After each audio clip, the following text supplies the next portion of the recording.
Welcome to the Good, the Bad, and the Music podcast. We are your hosts, T. Davis and Bri.worek.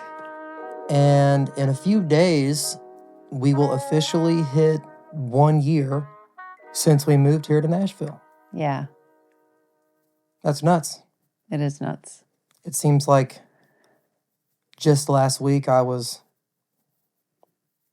hauling every single item out of Gold City and putting it into a U-Haul and then driving that U-Haul to the house and then unloading all of it into pods on Christmas Eve. In my defense, I was still working at the nursing home at the time, and that is why you were doing this by yourself. Yes. Yes, it was. But all that, I don't know, it's weird. It seems like it was just yesterday, but it also feels like a lifetime ago. Mm-hmm. I think part of it is when I look back at pictures of us at that time too, I feel like so much has changed in the last year that time and those people doing those things, even though it was still us, it doesn't feel like us. It feels like another lifetime.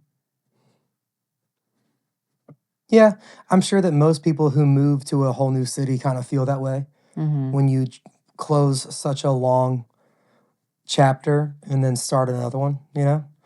But it's been a good year. I feel like we've both accomplished a lot, like professionally, and things feel really good personally. Like, I feel like we've gotten closer and had a lot more free time together. And also, we've, I don't know, well, maybe not as much for you, because for me, like Tanner moved here and I got to reconnect with him.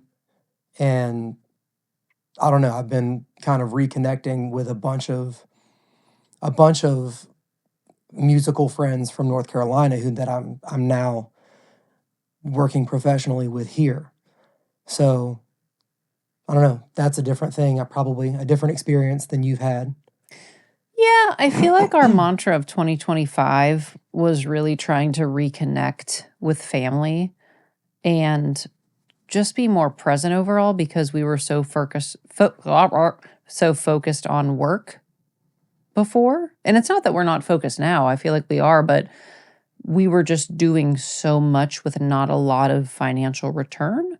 So I feel like we've had a lot more financial returns that has given us more free time in what we're doing. And everything that we do for the most part is out of our house.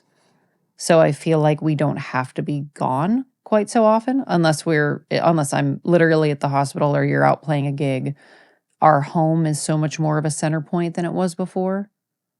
Yeah. That probably matters. And I'm not spending anywhere near as much time just driving. Yeah, that's another thing too, that I feel like your gigs overall just look different. You don't have to haul equipment like you did before, so you don't need as much time to set up when you get to a place. You're not driving 2+ hours to a destination. I feel like the longest drive you have now is maybe 30 minutes, 40 minutes. Yeah. Max. Like that. Yeah. Interesting. So, yeah, I don't know. I guess you want to talk about like highlights for the year? I feel like some highlights have been going to the Jet concert. That was really cool. Yeah. Because we got to meet Jet at the Ryman, and that was our first. Was that our first concert at the Ryman? That was the first time I'd ever gone to a show at the Ryman. Yeah. So, yeah. We had toured it. Maybe that's why it didn't feel like it was the first time, because we had been on that tour where we went backstage and whatnot, and that was really cool. But our first formal show at the Ryman. And there's just so much to do in Nashville that, with our schedules being the way that they are, that I'm always working the weekends. You're kind of used to always working on the weekends being a gigging musician, but there's something happening 7 days a week. So I feel like personally, it's been a little bit harder for me to not make friends, but I think you know what I mean by that, like have a social schedule with quote unquote regular people that are maybe working a Monday through Friday 9 to 5 type deal, which isn't the majority of the people that we run around anyways with. I feel like we know so many artists, and those tend to be the people that we hang out with anyway. But it has felt a little bit restricted at times that I can't see people on a weekend where a lot of people might be free. But I feel like Tuesday, Wednesday, Thursday, we always find the opportunity to do something, whether it's going to a show or meeting up with some friend. I still feel like we've been quite social. Yeah, we go do stuff. Yeah, I joined a book club. That's a new development. One of my coworkers at the hospital invited me to join her book club, which meets on Tuesday nights, which for me is perfect. And it's one Tuesday a month, very low commitment. I'm doing a poor job at reading all of the books, but Well, you told me that the first time you went to that book club, yeah. that they were talking and almost everyone had not actually read the whole book. Yeah, it's a very lightweight type of book club. It's a very come as you are type of book club. So that's been cool. And that's been a nice opportunity to meet some people that it's not in some sort of business setting. It's purely for the social aspect of it. Well, you've also enjoyed your job at the hospital, which is Yeah. a big change of pace. Like you've had therapy jobs your entire adult career since you graduated from grad school, but I feel like you've kind of hated all of them until now. Pretty much. Yeah, pretty much. It definitely seems like it comes with more perks in all different directions. And being off Tuesday, Wednesday, Thursday, I have the opportunities to see clients. And my client load just doesn't, I feel like it's keeping me busy, but I have blocks where I still have a ton of free time, it feels like.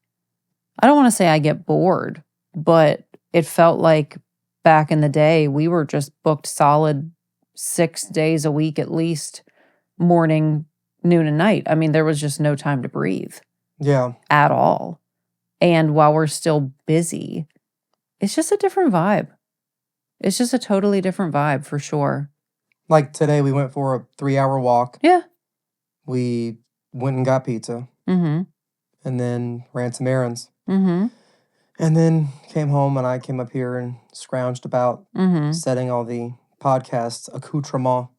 So if you're watching this and my hair looks damper than normal, yeah, because we walked for 3 hours and both took showers and we need to go to bed in like an hour, because we're filming this on a Friday, which I usually don't have Fridays off, but the last several weeks has been very wonky because of the holiday. So at the point that this episode probably airs is mid-January possibly, but we just got off of Christmas, New Year's, visited both of our families in 1 week. We did that. Which was now, it was great. And I think that we really tried to keep the best attitude possible going into it.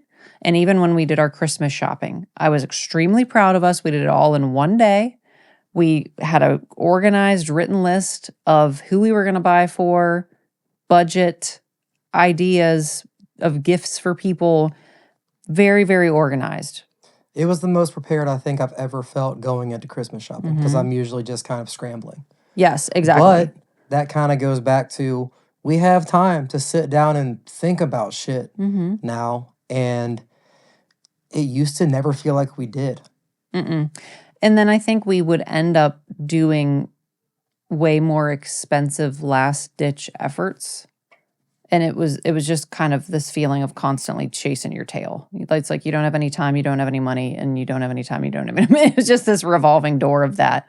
And then we left on a Sunday to go to Pittsburgh. And the drive from Nashville to Pittsburgh was surprisingly nice.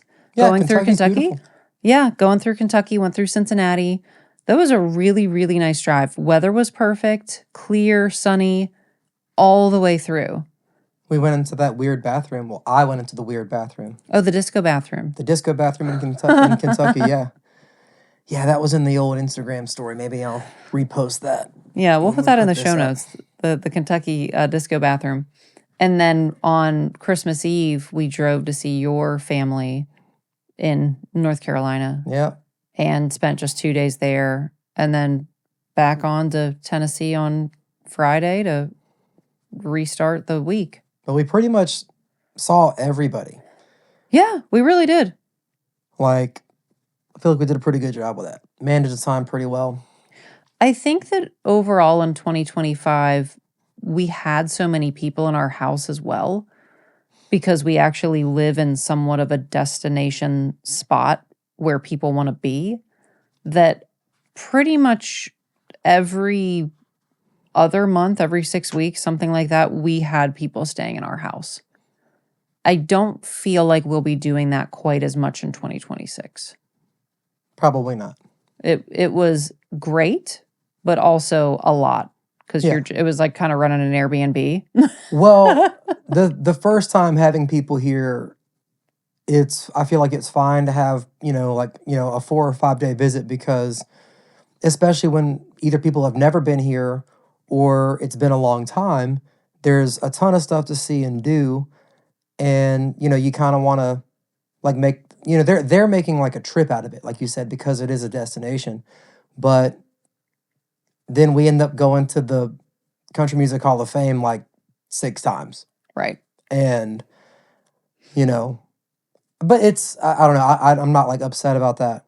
No, I think they were all positive visits.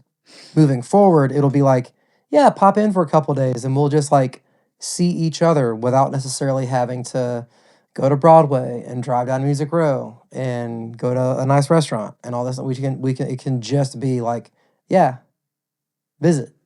This is the first time for you that you've ever permanently lived away from home. So I feel like I'm a little bit more used to that than you are. And even when we lived back in Goldsboro, yeah, my family was away, but yours wasn't. But now both of our families are away.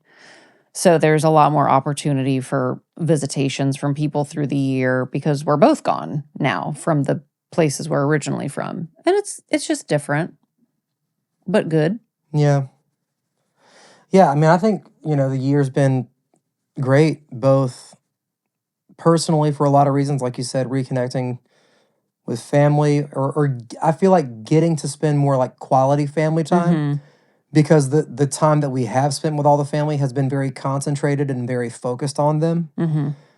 Like when your family members have been here, you haven't been working. So we've been actually just present with them the majority of the time. And same for mine. Mhm. Even though you've had to work, like I've been able to spend, days on end with my brother and parents and all that stuff, which Mhm. we never really did when we lived in North Carolina, because we're all within a 45-minute drive of each other, basically. Yeah. But that's been cool. Professionally, this year has been pretty cool. It's weird. I feel like here in Nashville, I have to play. The compensation is definitely different than it was back home in North Carolina, because the market is so saturated. But I don't know. You're starting to find better gigs, Yeah, though. I found better gigs. That's just taking time. You find better gigs that are more comparable. It blows my mind. I book through a service called Jam Juice, and I talk to the girl who does the booking there all the time, and like people will just book something and like not show up. And so I feel like if you just don't do that kind of shit, Mhm. you start to be considered a first call reliable person, and better gigs just kind of start to open up when you put your best foot forward professionally. That matters a lot. But we've also just, I don't know, connected with a lot of people, like doing a podcast at all. That's cool. Yeah. This whole thing that we're doing right now is new. It's been really cool having people on that we've had on, and getting to know people, Mhm. and getting to have their industry advice and experience shared like that. And I don't know. It's been really cool, man. We've met some good folks, some very Yeah. talented people. Yeah. And I feel like, US Highway 50 came out a couple months ago now, and it did really well That's been your best release that you've had. by far. And that was really fun. It was really cool getting Cam to play drums on that, and and Josh to play keys and all that. Like that, it's like I came here. It's like that was the kind of stuff I wanted to do. That was the kind of collaboration that I really wanted to do, and got another one gonna come out probably at the end of this month or early February too. And I'm probably gonna have the same folks play on it. getting to record with Tanner because Tanner played on that. And then, the New Year's Eve gig that we just did, like it was, my first gig ever that I played was with Tanner and his little brother. The first time I ever got paid to play music. And to have that kind of full circle moment of, getting a paid gig with a guy that I've been playing music with for 20 years. It's pretty nuts. I feel like we've made really good use of our time. I don't feel like we've wasted time doing anything. I think there were some learning curves as far as trying to find some sort of normalcy. Like, all right, we're not on vacation. We have to go to the dentist and we have to do all of those things. But I feel like we hit the ground running pretty quickly. Bless you. And we were at a party, we were at Cameron's Christmas party, and we were talking to someone who used to be on tour, right? With Larry, right?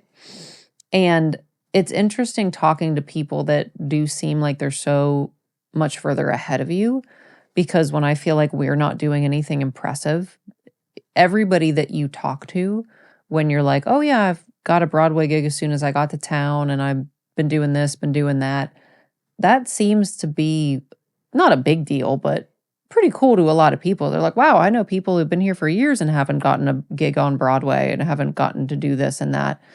And I feel like if you ever taught anything again, it would be like the subject of hustle or something like that. Like it wouldn't even be guitar, because I feel like that's just somewhere you shine, is that I don't think people understand how much time you actually put in to connecting with people, following up, emailing, cold calling, all of the things to be able to do what you do.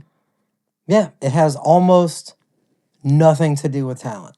Yeah, I mean, the fact that we've been here for a year and you immediately started working on Broadway. And I know that's not your end goal, but you've never not been a paid musician. Even when you had a gig here that was $50, like it was still something, and you pretty quickly left that gig behind too.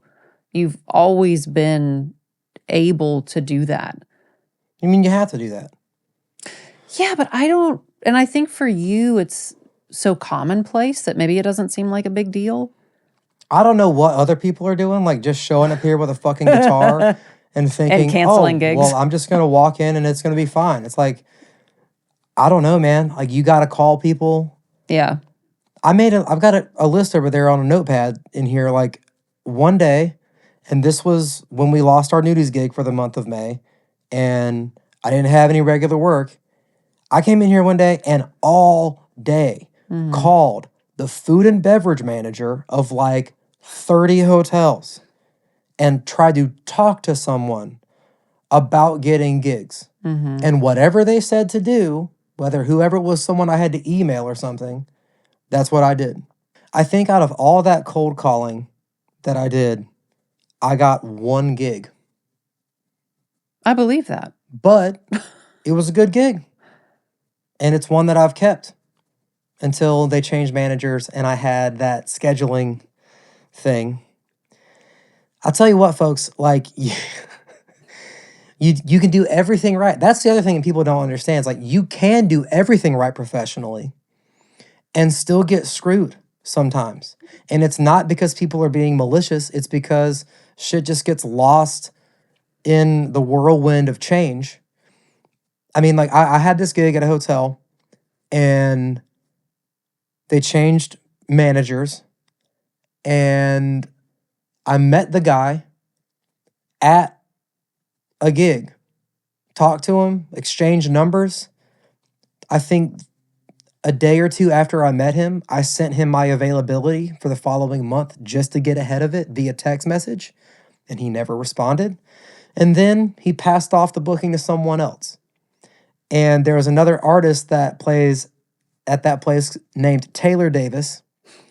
And he thought, I don't know, it was a whole shit show of miscommunication, me trying to clarify, having to like circle back, and a whole bunch of, per my last email shit. And now I'm back on the schedule. Well, and that's, I think, the easy thing that happens. And like you said, to no fault of your own. But if you hadn't been persistent and just said, oh, well, I guess that's it, because I'm famous for doing that. I see a barrier and I'm like, that seems hard. Let me sit down.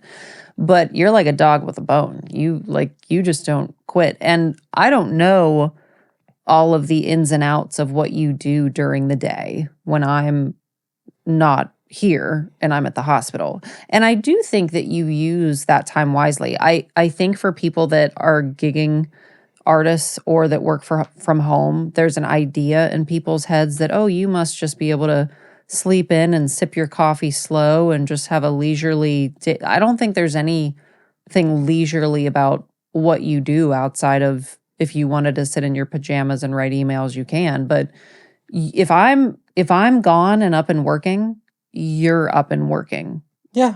If I get up at 5. This shit is a job, man. Yeah. I get up when you get up almost every day. That impresses people when I say that. When I say that you also get up with me at 5 a.m. and do the thing. The only day I think that you do not get up with me. Tuesday. Yeah, is maybe like Monday and Tuesday, because that's your nudies gig. So you usually get home late, which is understandable because you need to be rested to go into the gig, and then you're tired because you're going to bed late afterwards. So all of that's understandable. But other than that, you have a pretty strict routine. That's another thing about your gigs here that are different. You might have a Saturday gig that's from noon to 3, and that's not as commonplace it seemed. All of your gigs were typically 7 to 10 that you would play back in North Carolina. Or late. Yeah, oh yeah. And you'd be driving 2 hours. So you might get home at 1 o'clock in the morning on a Saturday and a Sunday. Yeah, I'm not getting up at 5 if I got home at 1. No, but you also don't really have gigs like that anymore. I try not to take closing shift gigs here. Those are brutal. Well, and those are 10 to 2 at a lot of places, right? So, yeah, I mean, it's been easier to get up. I mean, I do a lot. It just isn't, it sounds weird to say. I do a lot of things, but not all of them are income generating things. The things that you do are long game things. Yeah. Like the video content that you make. And if you get a sponsorship from that. But that's after making 15 years of videos. Yeah. It's not, oh, let me get paid by the hour type of work, which again is why I think that together we function well, because a lot of the things I do are at exact time of service, I'm getting paid, whether I'm with a client or I'm doing something at the hospital and I'm working a shift, because we kind of need both. And the income and the long game that you're playing has such greater potential to pay off than what I do, I feel, on the day-to-day. Yeah. Well, that's one thing that I have done. I have written a ton of songs this year. They're not all amazing, but, writing with Tom has been really good. I feel like we've written a few that have like a lot of potential. And you've done that pretty consistently with him too. Yeah. I feel like most Fridays you're meeting up with him and writing. And we have, I record a lot of demos. That's kind of stuff that I do in here. I have been doing the YouTube stuff more this year, and that's gotten more traction than it has in the past. I'm angering everyone who is in favor of AI, like generative AI music, like Suno and stuff. I made like a 20-minute video right before we left for the trip. It went live. Like it went live the Monday that we were in Pittsburgh for Christmas, and it got like 6,000 views. How much time did you spend making that video, start to finish, including the editing and all the things? Probably a couple days. Yeah. And that's the tough thing too, that I think that a lot of people don't have patience for. I don't have patience for it. To sit there and create the content, edit the content. The best I can do is a 60-second Instagram story. That's about all that I have. Yeah, it was funny. Time and attention. It was funny. That one got like 700 plus comments, which is atypical. Mm-hmm. Like I watch a bunch of really big music YouTube channels, and even on videos of theirs that get hundreds of thousands of views, you'll only have 100 or 200 comments. But I think the tone that I struck in that got under people's skin, which is weird. The thumbnail and the title were a bit rage bait, I admit openly, but the content I feel like was fairly relaxed. I wasn't using a ton of profanity and like I don't know.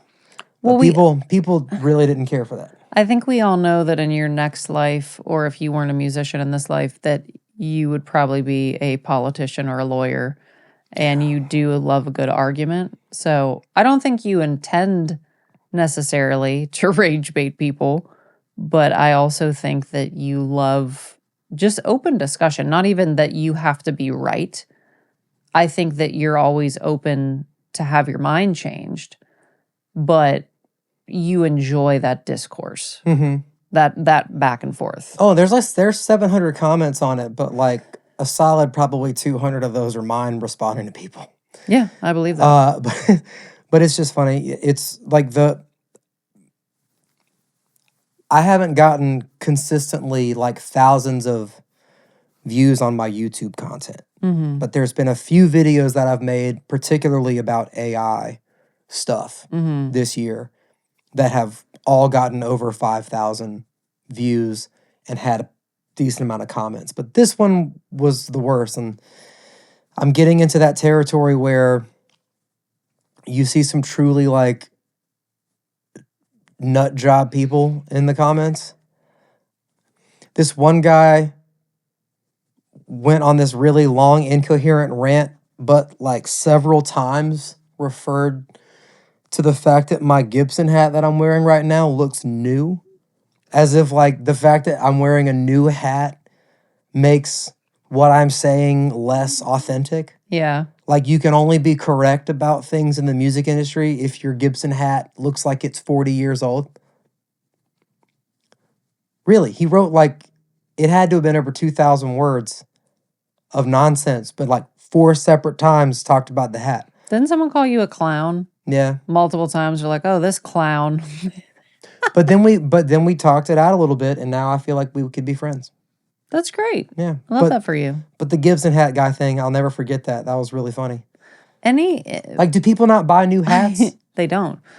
Any time that you are making that content, and especially when you start getting attention, and for what you want to do in your career is kind of based on you receiving attention, that's part of it.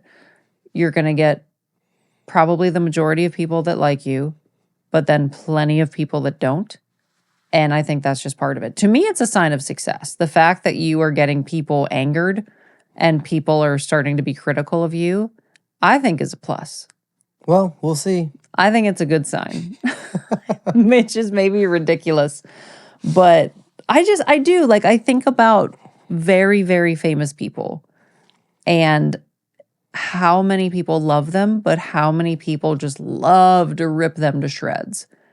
Because it's generally the people that are jealous, and a lot of people are not willing to do the things that you do, quite frankly.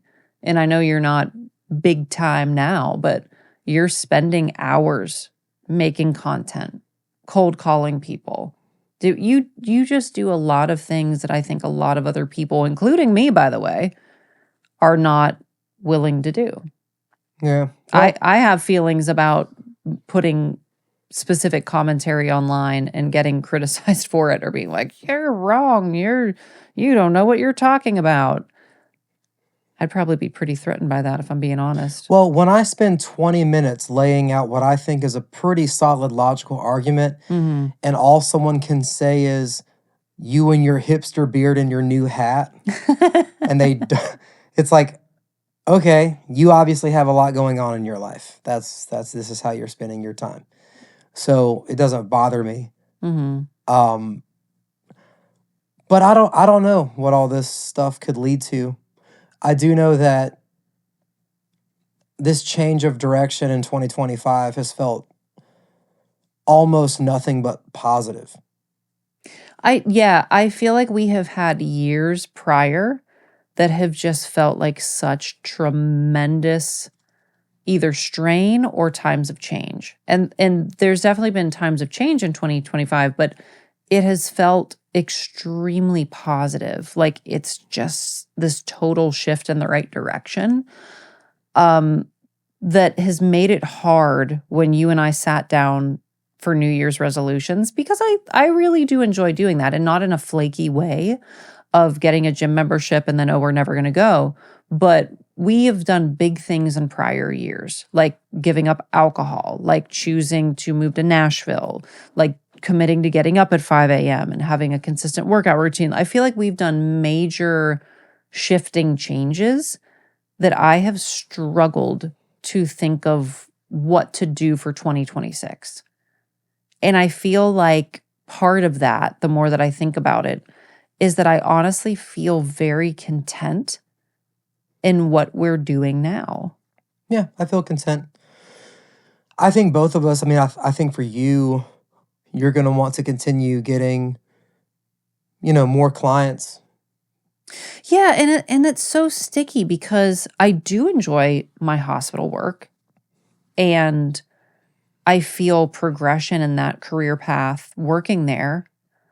And I have 5 consistent clients that I see on a weekly basis now, and then I have maybe another 5 that are every other week. So I'm still consistently seeing them, but it's not like when we had a brick and mortar business and I was teaching much younger people. The singer-songwriter types, even the more professional types, they're not necessarily looking for an absolute weekly commitment thing the way that teenagers do, right?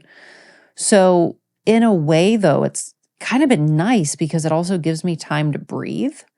So if I had 40 people like I was seeing in Goldsboro, I feel like that might just really stress me out again.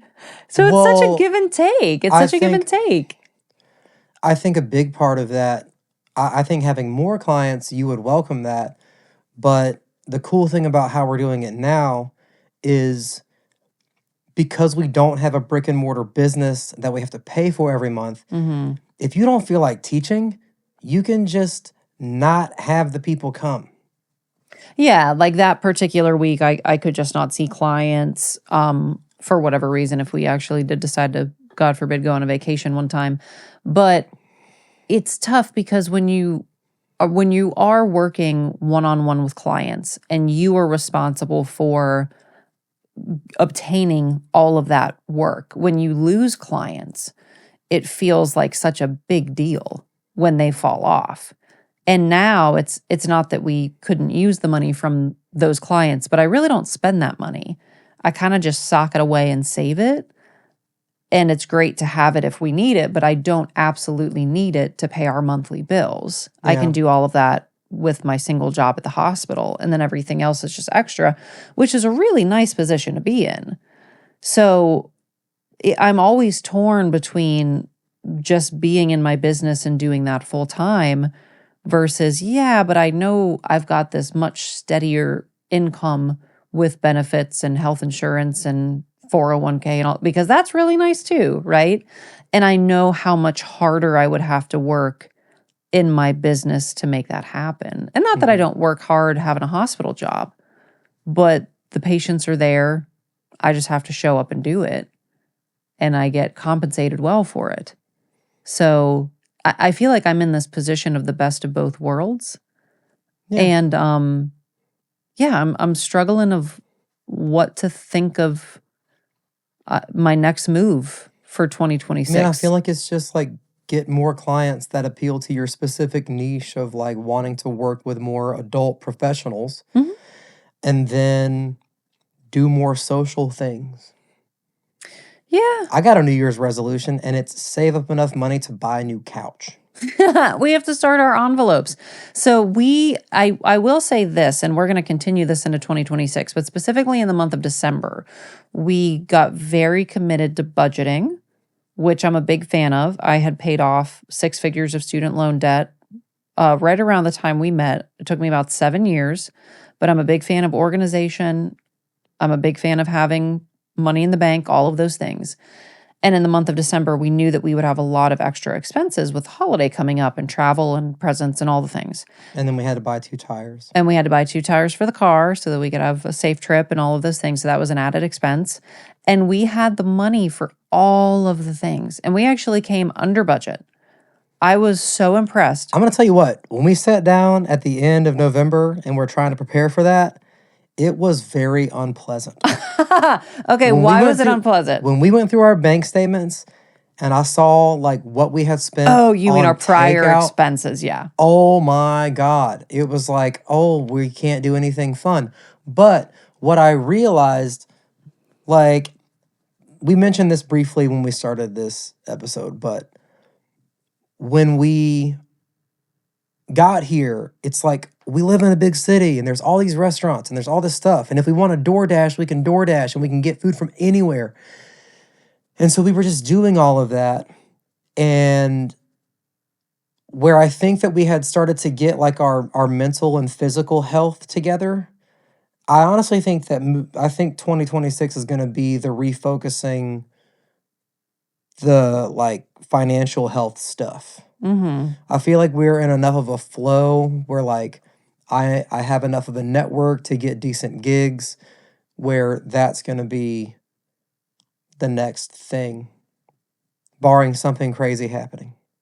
Yeah, I think so too. And you've told me this before, and I listen to a lot of podcasts where the people are millionaires and they're grinding, they're working hard, they're doing all of these things. And I always get torn between, yes, I want to be a millionaire and I want to do all of these big money-making moves.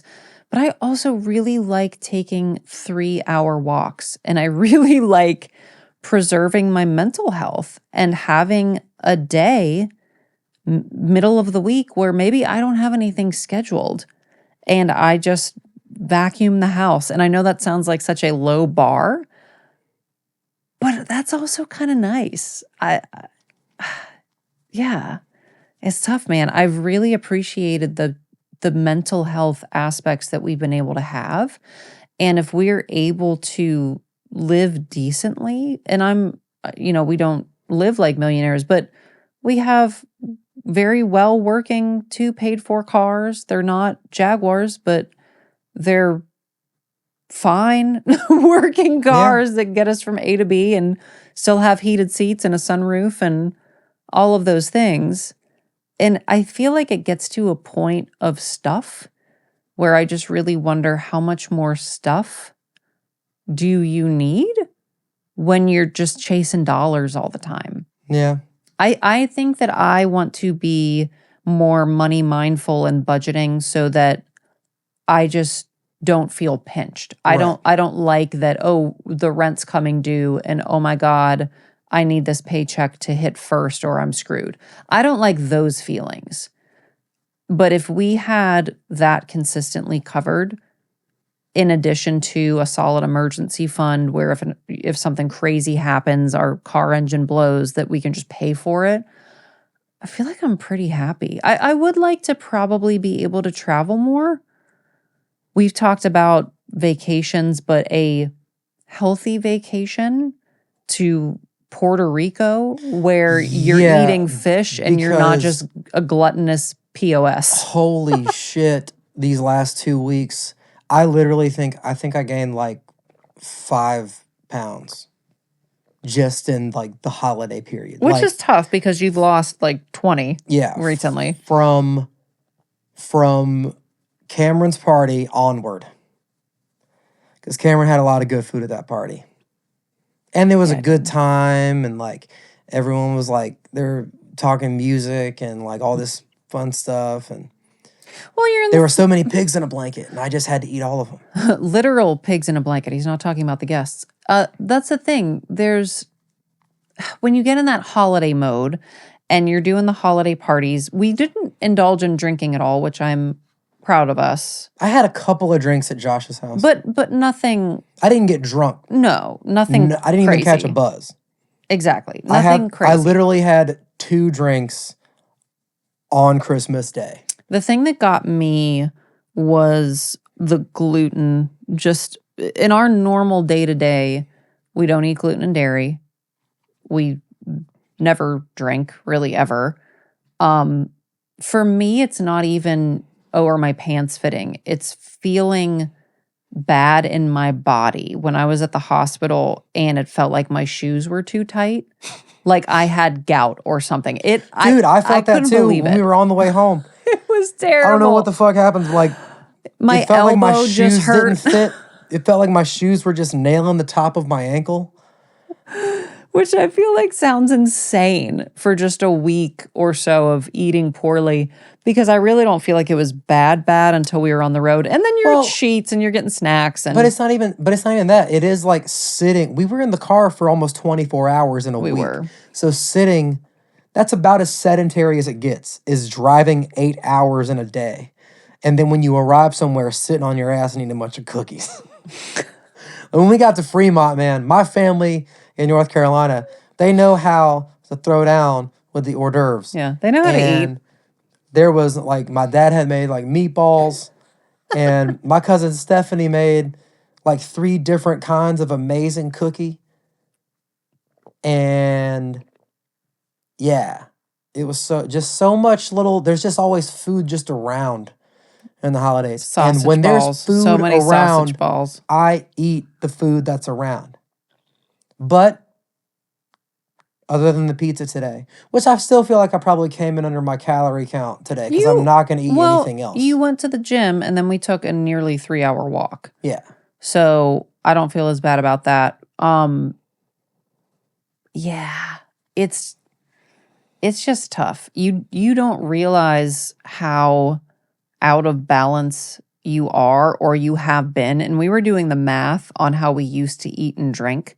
And I don't know how we function. The fact that people go around like that all the time. And dude, we're not perfect. And I did.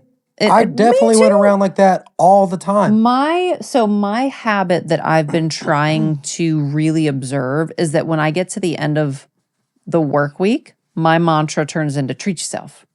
And I want cupcakes. I want a bag of candy. I want something because I'm tired, right? On a Monday when I finish my 410s at the hospital, by the time I get settled in on the couch, a shower, it's 6:30. I'm going to bed in a couple hours. You're gone, so I don't have you to entertain me. So I end up sitting on the couch for a couple hours, and quite frankly, I just want to sit there because I'm just tired. And it's so easy to just want to order a pizza, eat it by myself, eat a bag of candy, and tell myself that you can be just as satiated, more satiated, if you just have a turkey sandwich on gluten-free bread and a bowl of blueberries. You will feel so much better and then be able to function and go to the gym the next day. Yeah. Well, you were always ordering, when you were ordering pizza, it was Emmy's. And Emmy's pizza here, which is amazing, is really tasty, but it's Sicilian style. So it's like very, very thick bread, a lot of gluten, a lot of dairy, bacon, hot honey. I mean, it's so delicious. Good. I know that I'm describing an amazing sounding thing because it is. It's great. But like the pizza that we got at 5 Points, it's like New York style. It's really thin crust. So you can have like a couple of big slices, but it's not like you haven't eaten a loaf of bread. Right. And you can just order by the slice. 5 Points, if you would like to be our sponsor. It is our new absolute favorite restaurant overall. We can eat, because we can eat, like, we can get an appetizer, a couple of garlic knots, and it's great. And a couple slices of pizza, and it's like $25. That was with the tip today. It was like $25. Well, I got 2 slices and you got 1. Mm-hmm. But yeah. Which is our typical And there's nowhere the fuck else outside of fast food that Dude, to go I'm sit sorry. down. You're going to Chick-fil-A, you're spending $30. Yeah. And like they make their dough by hand every day in-house. They hand mash the tomatoes for the tomato sauce. Like, it's so good. Yeah. It's amazing. So, as far as getting back on track, post-holiday shenanigans, got back into the walking in the woods today. Finally had a day where it felt good. Mm-hmm. Got a couple of good walks in. I want to try to keep doing that, even though we're coming into the winter months. That's going to be the struggle bus for me in the winter because I love our walks. I feel like that has become such a positive part of our routine, just mentally in the way that we connect. I just love it. I just love walking. It is the simplest exercise that you can do, and it's just great. For me, though, in the winter, when it gets below 40, especially, that's a struggle bus. That's a struggle bus. Luckily, I like going to the gym more than you do.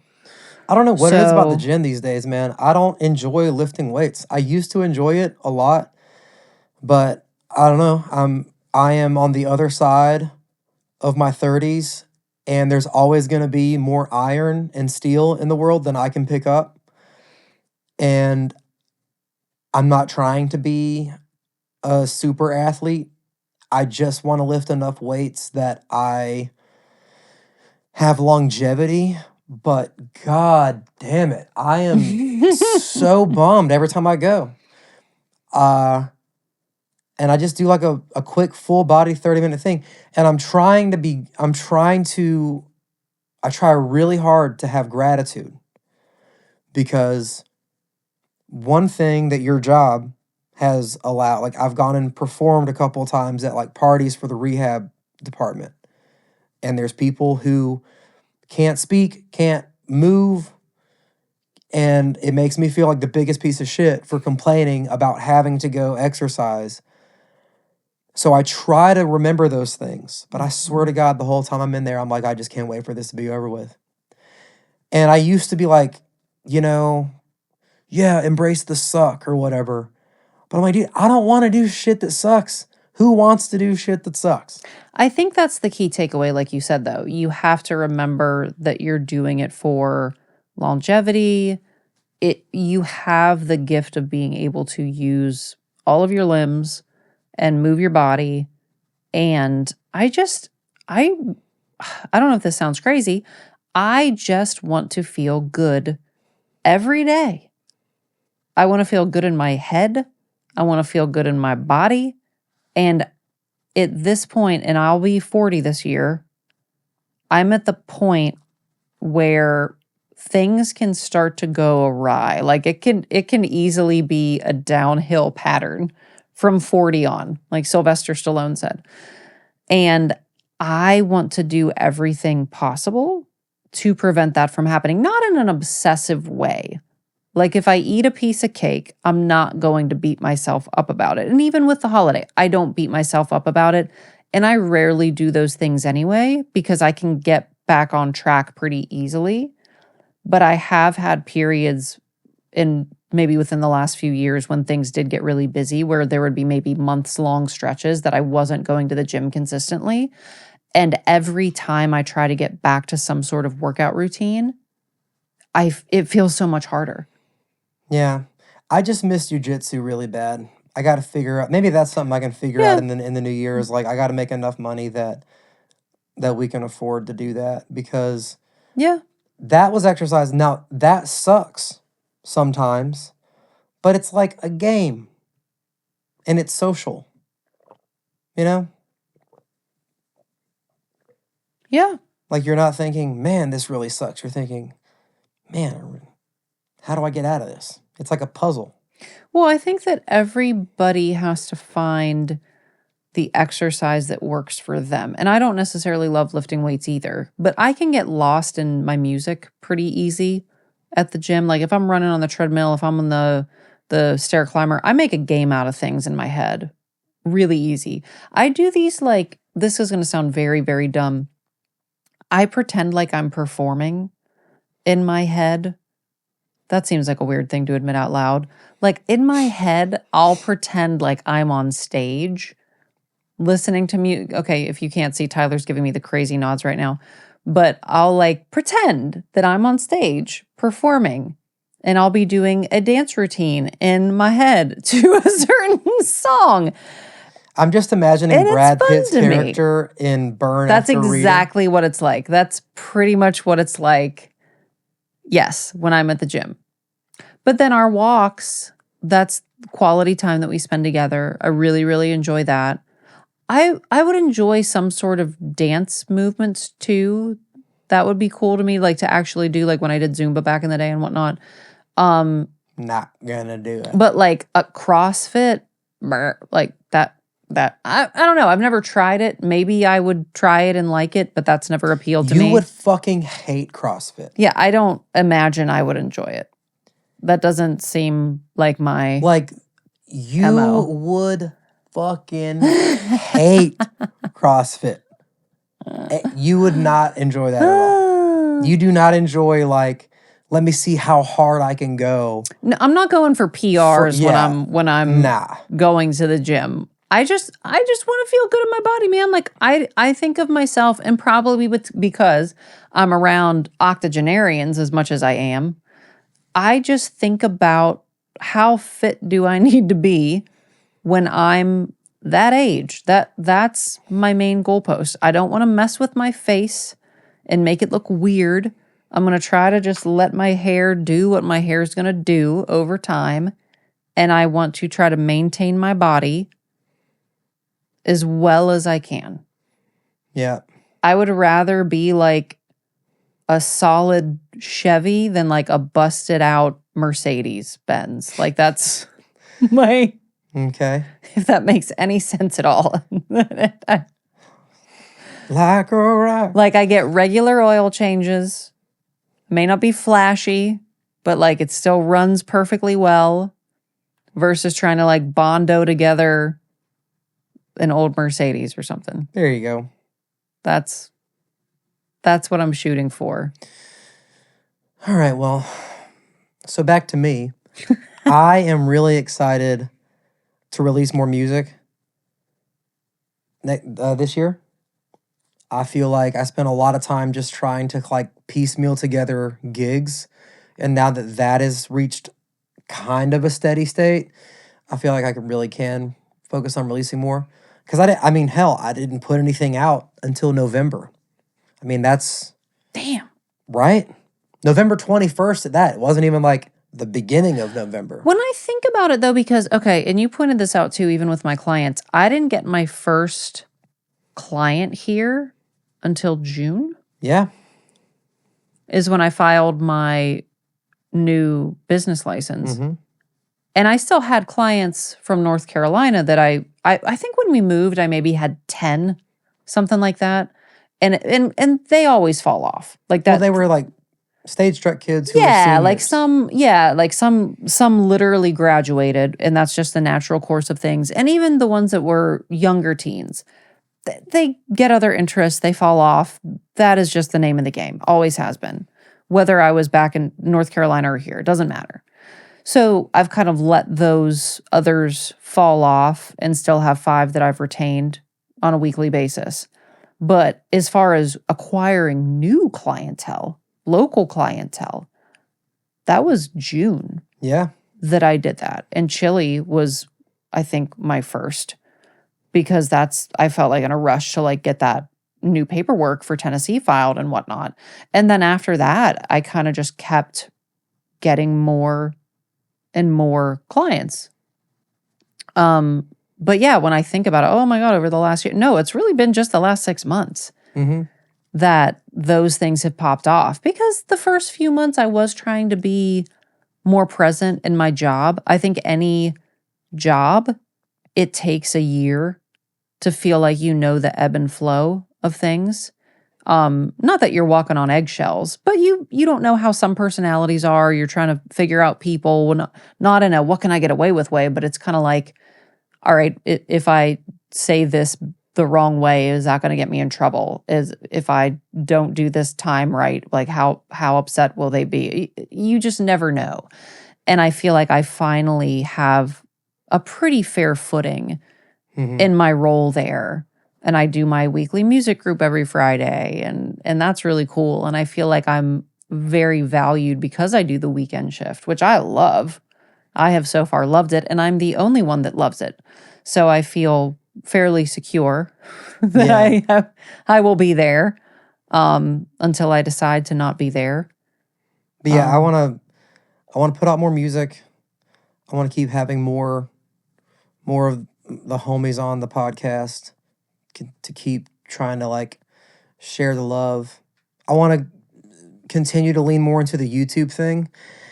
I don't know how long I'm going to, you know, rant against AI. I don't really want to do that for the rest of my life. So I need to find ways of, I guess, creating better content around other topics. But yeah, I'm just stoked to continue working with this like group of folks that have been playing on my stuff. Yeah. And writing. I really want to, one thing that I've been meaning to do, and I wrote down the audition sign up opening for, is I really want to try to get in to play the Bluebird. That's something that I've just, oh, I should do that. And then I've put it off and then I just forget. So I actually like wrote it down for next month. The whole intent of us coming here was really for your music career.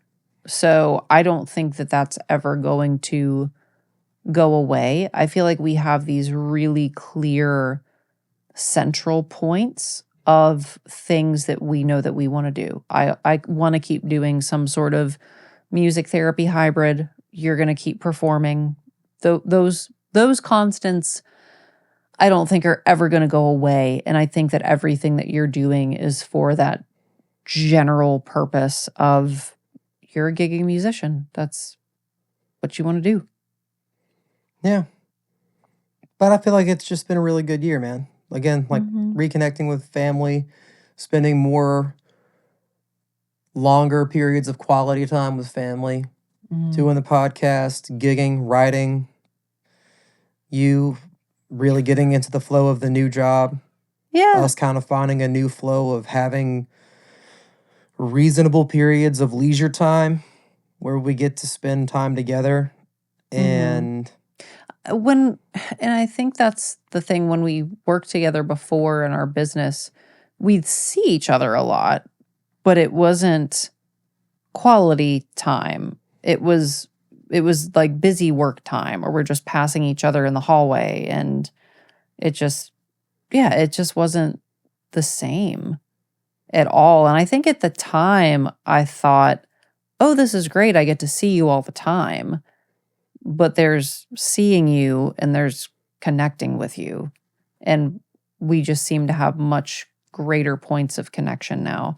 I feel like I've had more work-life balance in this past year than I think I ever have. Truly. I mean, in the last decade, to be honest with you. So it's been great. Yeah. I look forward to many, many more years in Nashville to come. Is that it? You think we covered everything?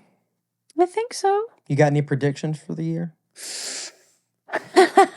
I think I have predictions that we can't talk about. I wonder, family-related predictions, if anything with that might happen. I don't know.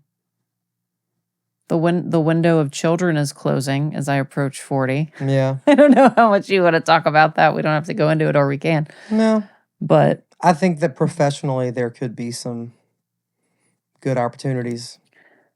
I think that there are definitely some things on the horizon. I have that speaking opportunity at Emory University in Georgia in March. So I'm excited about that. I'm going to be speaking about non-traditional career paths as a speech therapist. And you damn sure know something about that. I sure do. So that's going to be really cool. If anything that I want to be known for, I feel like it's going to be the way that I've been able to mix ideas in the profession. That I'm not purely a speech therapist or purely a musician, but I'm truly this hybrid in the middle, which can be weird at times because it doesn't make me feel all the time like a super knowledgeable therapist or a super knowledgeable musician. But I certainly know way more about either subject than anyone in that one field does. Yeah, that's been my whole fucking career, man. Here we are. It'll work out one way or the other, you know? Well, I guess it has to. As long as we can still eat and pay for this house, that And the kitties. and the kitties, that's what I'm mostly happy about. Yeah. And that's good. I have no complaints moving to Nashville. Good. I can breathe easy now. Because we're stuck now. Yeah, because we're stuck now. But I feel like that's a great place to be. That I feel, I can actually say out loud that I feel very content. I think there's a misperception that if you are happy with what you're doing, that you're not striving forward, and or that you have to be miserable in your position to try to change things. Like you just have to be mad enough to try to change it, which I guess is kind of true. But I think that we're much more in the place now where we are happy how life has turned out for what we've done so far, but we also still want to be progressing in And our we are. careers. Yeah, and I truly feel that. I truly feel that. And I think that we've done so much background work with our mental health, with our physical health, that we're able to have those opportunities. Because when you feel sick and tired all the time, it's hard to show up for things the right way. Yeah. So I think we've done a good job. We'll keep doing that. Well, we've been at it for just over an hour. And speaking of not feeling shitty, I've got a gig in the morning and you've got work in the morning. So we should probably wrap it up. Yeah, we've got to go to bed. But thank you to all of you who have been following along and downloading the podcasts and supporting all of our different endeavors. We've definitely had a lot going on. Appreciate everybody listening to the music and for continuing to wish us well, except for the guy who thinks it's wrong that I have a new hat. Which you're wearing now, you heathen. I know. Yeah. Happy New Year, y'all. Happy New Year. And we look forward to many, many more great episodes and guests in the new year. And we hope that you will follow along. You can follow us on Instagram and Facebook. We share the new episodes and all the different places every time we record one. That was an awkward thing to have said. So you've been listening to... This is the Good, the Bad, and the Music podcast. Again, we're your hosts, T. Davis and Bri.worek. Like, subscribe, and follow us anywhere, apparently. and keep in touch in the new year. Cheers. We love you guys.